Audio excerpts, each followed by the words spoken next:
Isang hapon sa isang store, pumasok si Narika at Jelay para bumili ng tumbler. Hindi nila inakalang makakatagpo sila ng staff na hindi maganda ang pagtrato.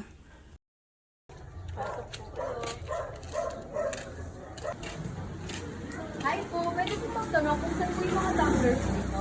Ayun o, hindi nyo ba nakikita? Okay po. Sorry percent po kasi namin dito. Salamat. Mga pabebe talaga. Puro arte. Ha? Ano po yan, ma'am? Wala po. Hindi ko po kasi trabaho ang maghanap. Napahiya at nasaktan si Narika at Jelay. Pero piniling maging kalmado ni Rika habang si Jelay ay nagdesisyong lumapit sa counter. Hi ma'am, pwede po magtanong? Saan po yung supervisor niyo?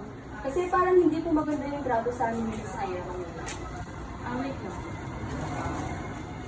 Hello po, ako po yung senior staff dito. Ano po bang nangyari? Ma'am, pasensya na po. Kasi po kanina, parang iba po yung dating ng salita ni Ma'am Ira.